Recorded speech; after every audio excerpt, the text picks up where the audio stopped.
Passons maintenant à l'activité d'application 5. Et comme consigne, qu'est-ce qu'on nous dit?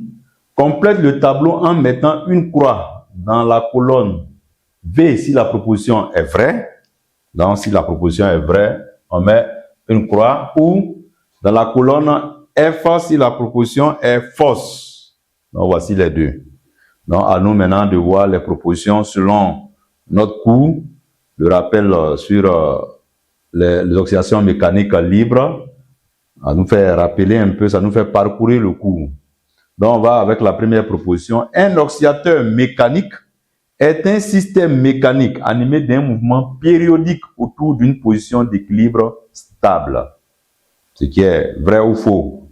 C'est vrai. On a défini l'oxydateur mécanique comme étant un système mécanique qui peut exercer un mouvement oscillatoire, c'est-à-dire autour de sa position d'équilibre.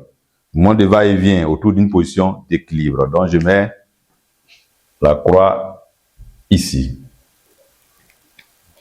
Ensuite, un oscillateur est harmonique si sa variable de position est une fonction sinusoïdale du temps. On a une fonction sinusoïdale, la forme cosinus oméga 0t plus phi ou sinus oméga 0t plus phi, bien sûr accompagné de l'amplitude.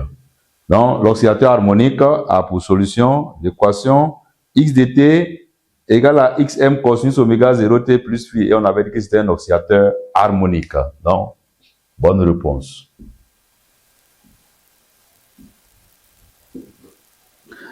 La période T est la durée d'une oxydation complète. Et quand on revient, c'est une oxydation complète. Et cela correspond à quoi? Au temps mis par le mobile pour faire un tour. C'est comme si vous faites un mouvement d'aller et retour. Donc là, une bonne proposition aussi, la période. Le temps au bout duquel le même phénomène se reproduit identique. Donc quand on a une oxydation complète, on allait, on est revenu. Chaque fois, la même chose va se répéter. La fréquence n est le nombre d'oxydations complètes effectuées en une seconde. En une seconde, il y a eu combien d'oxydations complètes? C'est ce qu'on appelle la fréquence. En une minute, en une seconde, il y a eu combien de périodes? Donc, bonne réponse. La pulsation est reliée à la fréquence par la relation. Par la relation oméga égale à 2πn. La pulsation, on sait que la pulsation est liée à quoi? À la période. La période par la formule 2π sur t. C'est l'inverse de la fréquence. Donc, si cette formule-là, j'aurai quoi? 2π divisé par 1 sur n. C'est égal à quoi? 2πn. Donc, la pulsation est reliée à la fréquence par la formule 2πn. Donc, la proposition étant 2π sur n, alors c'est une mauvaise réponse. Donc, on va mettre la croix dans la colonne où c'est faux. On continue. L'équation d'un oscillateur harmonique est de la forme x égale à quoi? Xm cosinus oméga 0t plus phi. C'est une bonne réponse. On l'a vu déjà au cours, la forme de l'équation horaire, c'est de l'oscillateur harmonique, c'est-à-dire ici, il y a l'oscillateur qui se fait, il n'y a pas de force de frottement, c'est abandonné à lui-même et exerce des mouvements oscillatoires. Voilà, un oscillateur non amorti. La forme, c'est xm cosinus oméga 0t plus phi. Donc, bonne réponse. Les fonctions sinusoïdales de la forme x égale à xm cosinus oméga 0t vérifie l'équation différentielle x plus oméga 0 carré x 2 points. L'équation différentielle d'un oscillateur non amorti est sous la forme x 2 points plus k sur m, x égale à 0. Et on avait montré que oméga 0 était égal à celui-là. Oméga 0 aussi, carré, égale à k sur m. On avait montré. Donc, ça veut dire quoi? L'équation différentielle pourrait se mettre sous la forme oméga 0 carré x égale à 0. On va regarder, c'est cette forme que nous avons là-bas. Là-bas, nous avons la forme x plus oméga 0 carré x 2 points. Est-ce que c'est bon? C'est pas une bonne forme. Donc, mauvaise proposition. Donc là, nous allons cocher la case ici. La période propre d'un oscillateur est 2pi racine de m sur k. La période propre est liée à la pulsation. Comme on l'a dit tout à l'heure, la période égale à 2pi sur oméga 0. Or, oméga 0 égale à racine de k sur m. Donc, ce qui est égal à quoi? 2pi sur racine de k sur m, qui est aussi égal à quoi? 2pi racine de m sur k. Pourquoi? Parce qu'on aura quoi? C'était comme si on avait du 2pi sur racine de k sur racine de m. Racine de m va remonter, donc on aura racine de m, 2pi racine de m sur racine de k. Or, 2pi racine, on peut mettre 2pi racine de m sur k. Donc voilà, on va regarder si c'est une bonne proposition. Oui, c'est une très bonne proposition. Donc, on va cocher là. Ok. Donc, pour la fréquence propre, on a dit que N0 égale à 1 sur 2pi racine de k sur m. Est-ce que c'est une bonne proposition? Ce que nous savons, c'est que N0 égale à 1 sur T0.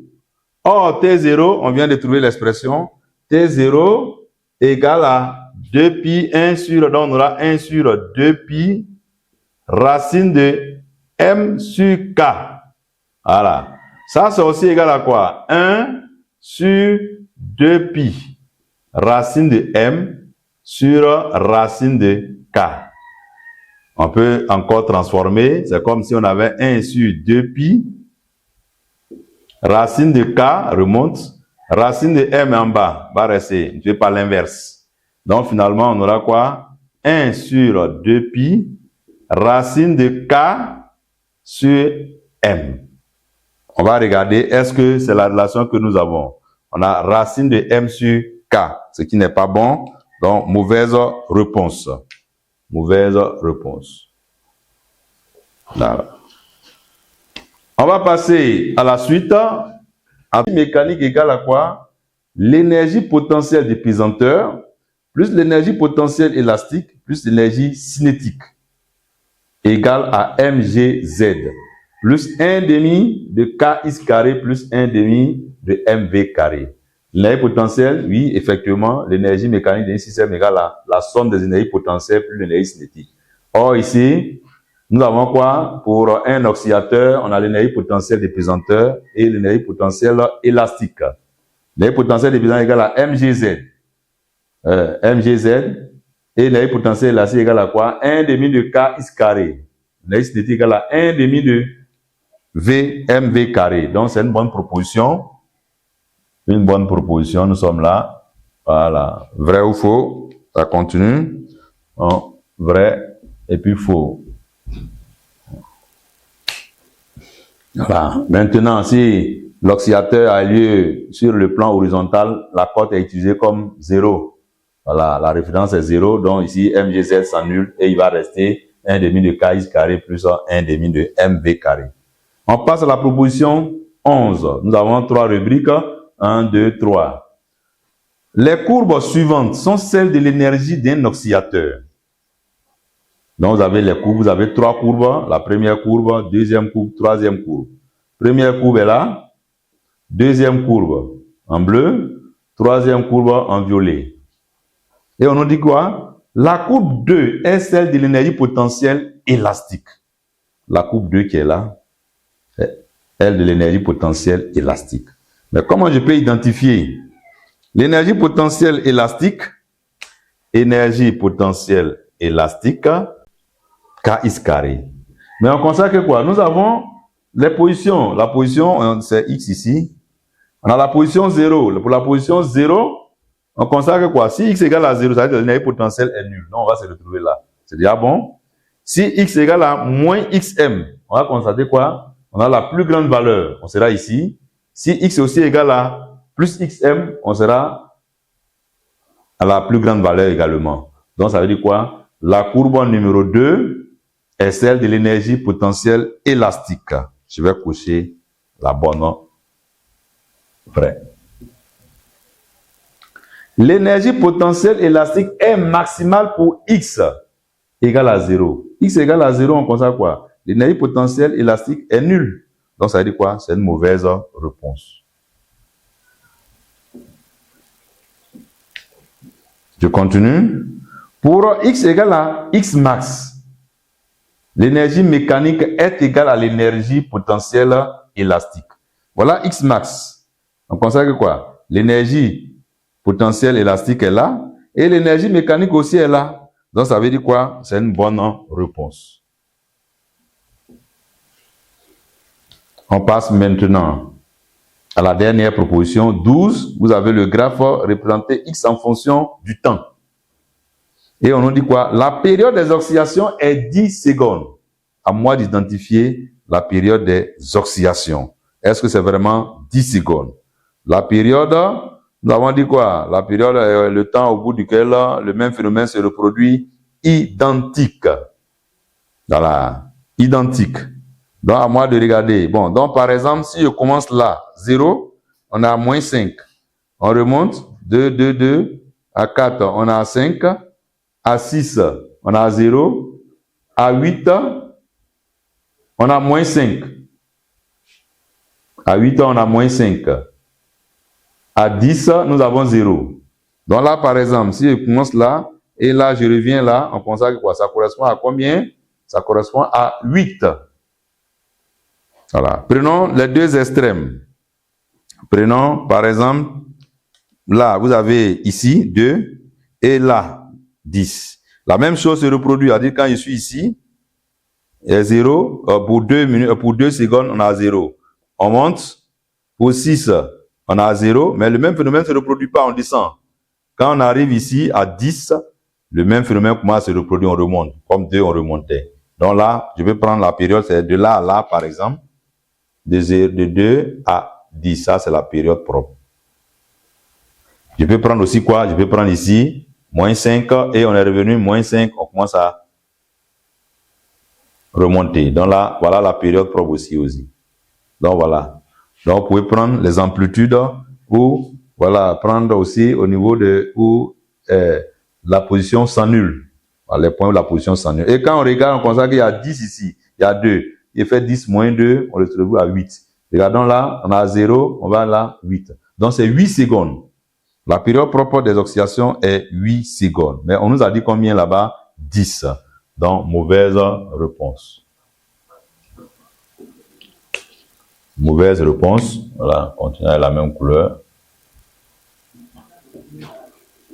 L'amplitude à XM est 5 moins 5, qui est égal à 10 cm.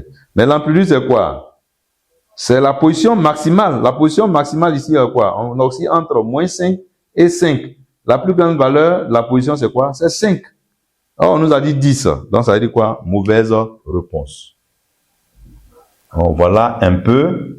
Voilà, pour parcourir un peu, on a essayé de parcourir un peu le cours à travers cette activité d'application pour voir est-ce qu'on maîtrise nos définitions, est-ce qu'on a une bonne compréhension des expressions et des courbes qu'on a eu à tracer.